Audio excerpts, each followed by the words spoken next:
Eh bien bonjour et bienvenue une nouvelle fois sur cet espace dédié au site mécaniqueuniverselle.net, le site qui essaie de démontrer que l'humanité est destinée à atteindre sa perfection. Alors, on en est loin évidemment. Quand on mesure un petit peu le temps qu'on a mis pour faire évoluer un tout petit peu cette humanité au niveau humaniste, on pourrait dire, et la lenteur de l'évolution, si on compare la pensée par exemple de Platon, d'Aristote et la nôtre. Et pourtant, il y a une grande évolution qui s'est produite. Et sur l'ensemble de la planète, en fait. C'est plus une question d'unification vers laquelle nous évoluons. Et évidemment, les Grecs ont participé à cette unité. Les empires du Mali, d'Afrique ou de Mésopotamie, etc. ont participé, les Romains ont participé, les Chinois ont participé. Bref, cette unification, elle se fait depuis longtemps, elle cherche à s'accomplir, et elle s'accomplira. C'est qu'une question de temps. Voilà, je pense que dans moins de 2 siècles, l'humanité sera unifiée autour du genre humain, tout simplement. Il faudra peut-être plus de temps pour atteindre l'état de perfection dont je parle, mais on est sur cette ligne. Évidemment, on a beaucoup de choses à dépasser au niveau des rapports humains. La violence, la difficulté de s'entendre entre êtres humains, elle est liée à des pulsions basiques, des pulsions de domination, pulsions de jalousie, pulsions de prédation, etc., mais qui sont toutes en lien avec avec les valeurs qui sont celles de la société aujourd'hui. Mais ces valeurs, elles évolueront, bien entendu, que tant qu'on valorise le pouvoir et qu'on montre que celui qui a du pouvoir, il peut être un peu plus heureux ou un peu plus détendu ou un peu plus tranquille que celui qui n'en a pas, et même si c'est faux en réalité, mais on donne donc des ambitions, on donne des envies à des êtres humains, et c'est ce qui engendre la violence, une partie de la violence que l'on vit. L'idée de possession, l'idée, etc. Alors, évidemment, c'est un problème pour l'humanité, pour le confort, pour la tranquillité, pour la paix, pour la fluidité de l'amour, on pourrait dire. Mais en même temps, c'est le moteur de la création. C'est le moteur de la créativité de notre humanité. Notre humanité construit aussi grâce à ces pulsions négatives. Et par exemple, je prends souvent comme vision celle de Picasso au début du XXe siècle, dans les années 1900 et quelques, qui était à Paris et qui avait devant lui Matisse, qui était l'artiste au sommet de la gloire, on va dire. Voilà, tout le monde parlait de Matisse. Matisse, c'était la célébrité picturale du moment. On encensait son œuvre, son travail, etc. Et Picasso, il voulait cette place et il rongeait son frein. C'était une souffrance pour lui terrible, au point qu'il sortait pas, il allait pas au vernissage, et ça stimulait tellement sa jalousie qu'il n'arrivait plus pas à faire quelque chose, quoi. Voilà. Et donc Matisse apparemment a fait une œuvre gigantesque qui était l'hymne à la joie. Cette danse colorée, voilà, l'hymne à l'amour, c'est l'idée du paradis d'une certaine façon. Et donc c'était l'œuvre emblématique du moment que tout le monde appréciait, etc. Et Picasso, ça le rendait très certainement fou de jalousie. Et je pense que c'est ce qui a finalement réalisé les Demoiselles d'Avignon. Et les Demoiselles d'Avignon, au départ, c'était les femmes au bordel, je crois. Et en fait, voilà, il a voulu casser cette joie et montrer le monde tel qu'il était, défiguré, abîmé, voilà, la réalité telle qu'elle était. Et donc, on a commencé à se retrouver avec deux types d'artistes. Mais je pense que c'était déjà, ça existait avant Picasso et Matisse, entre ceux qui idéalisaient, qui cherchaient l'idéal, qui cherchaient qui regardaient l'horizon de l'humanité, qui cherchaient cet état de joie, de sérénité, etc. Et puis ceux qui veulent montrer le monde tel qu'il est.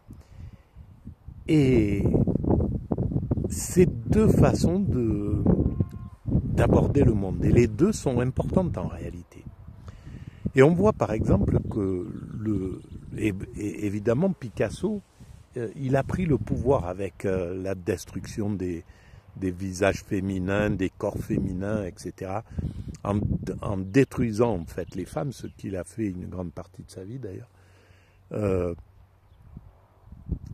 Il a pris le pouvoir et une quantité de monde s'est rangé derrière Picasso. Et en fait, Picasso, qui avait sans doute une aptitude à être naturel, à laisser parler ses pics, à être un peu une sorte de guerrier, quoi. Il avait derrière lui tous ceux qui avaient un petit peu du mal avec leur sensibilité et qui badaient, et ça c'est toujours comme ça, les narcissiques, ils ont autour d'eux une cour de gens qui sont un peu névrosés et qui n'arrivent pas à exprimer un potentiel qu'ils voudraient peut-être exprimer, qu'ils voudraient être plus courageux, plus ci, plus ça, plus téméraires. Et donc ça fait un peu des gens qui parce qu'ils sont en souffrance avec leur sensibilité, cherchent des images protectrices, des images un peu dominatrices comme ça. Et on voit que le monde actuel, eh bien, il est passé de ce côté-là, en fait. Il est passé du côté du narcissisme. C'est le narcissisme qu'on valorise. Et c'est pourquoi, depuis au moins 40 ans, là, il n'y a plus de réflexion sur l'horizon de l'humanité, sur ce que je développe sur la mécanique universelle. Le paradis, au fond, cette quête du paradis, cette quête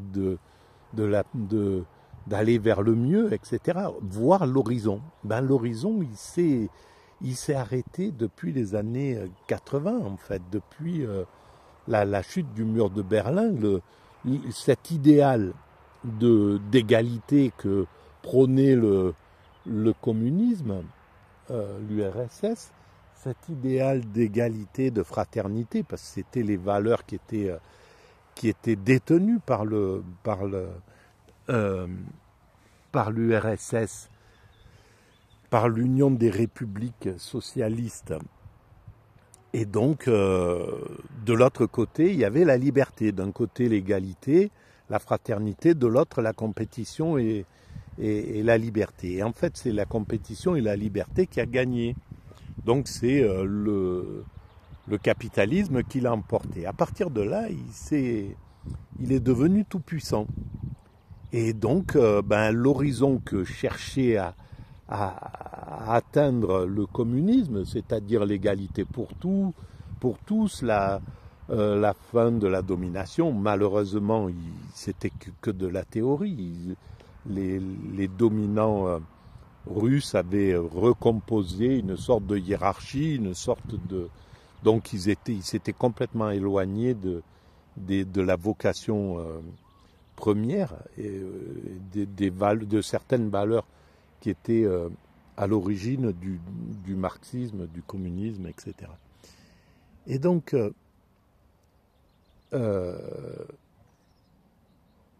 l'horizon donc est revenu sur le présent. Et depuis les années 80, on parle que du présent. On montre le monde tel qu'il est. Il n'y a pas d'idéalisation. Il n'y a pas de quête d'idéal, en fait. Le monde est comme ça, à la télé ou n'importe. On montre le monde tel qu'il est. Les valeurs sont et le monde tel qu'il est, il est désespérant parfois. Il n'est pas juste. Il est triste parce qu'il n'a pas d'idéal. Il n'a pas de vision futur, il voit pas, il n'a pas d'horizon ouvert en fait. Et c'est le monde dans lequel nous sommes et duquel nous allons sortir. C'est pas pour rien que la mécanique universelle arrive maintenant. Et voilà, le monde va sortir de cet état de toute puissance du capitalisme et du néolibéralisme et de l'immédiat et du décomplexé, comme on a pu l'entendre dans les années 90-2000 avec les chefs d'État qui pensaient qu'il fallait être décomplexé, qu'il fallait abuser sans complexe en réalité, parce que ça voulait dire ça, profiter et puis ne pas se soucier ne pas avoir le souci de ceux qui souffrent sur cette planète. Et donc ça a fait un petit peu un monde égoïste et oui, on en est là et le monde doucement veut changer, veut sortir. Et malheureusement, l'utopie qui s'est fait jour dans les années 70, l'utopie qui est venue face à ce capitalisme, c'était une utopie qui avait des petits liens finalement avec le communisme, avec le marxisme. C'est la vision hippie, en fait, la mise en commun des choses, l'être sur l'avoir, etc. Toutes des valeurs qui étaient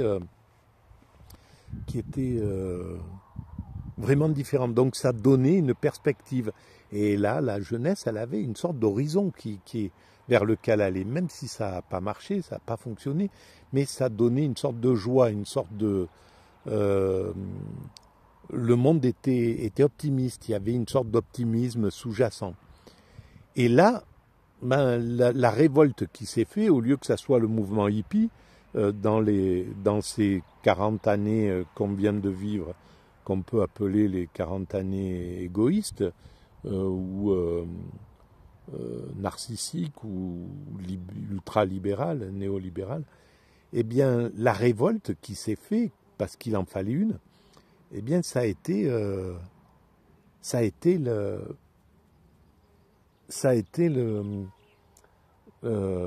les Gilets jaunes.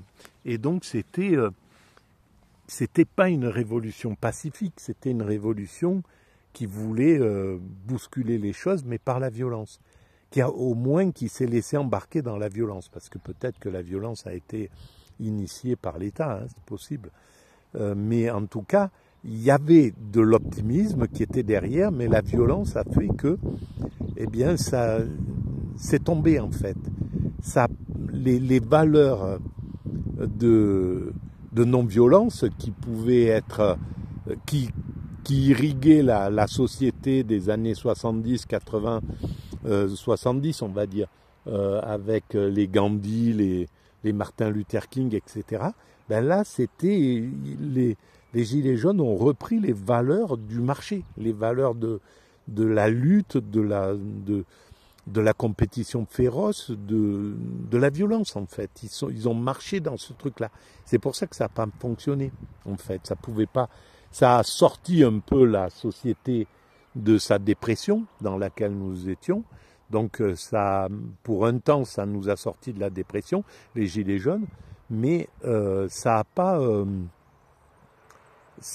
donné. Et j'écrivais à l'époque, et j'écrivais que la violence c'était l'échec assuré, parce que je voyais bien que le système allait tout de suite. Il y avait ceux qui prônaient la violence et moi je pensais que c'était un échec obligatoire, parce que l'État gagne toujours face à la violence dans un monde qui n'est pas pré-révolutionnaire.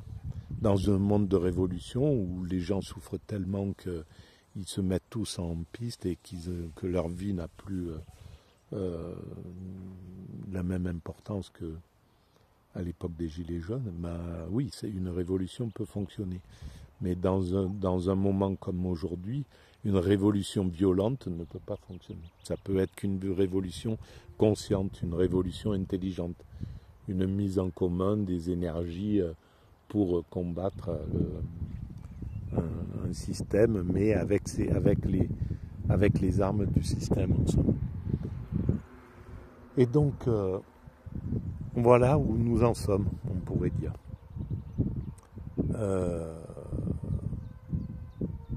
Et donc, l'idée, c'est de remettre de l'horizon, de revenir, de ramener de l'horizon. Ben, c'est ce que fait la mécanique universelle. Hein. L'horizon, voilà, l'horizon, c'est chercher à atteindre l'unité, l'amour absolu, la fraternité, la fin des frontières, la mise en commun de tout, etc. Voilà tout ce que je préconise la mécanique universelle. Et eh bien, on verra quand ce sera le moment que l'humanité adopte ce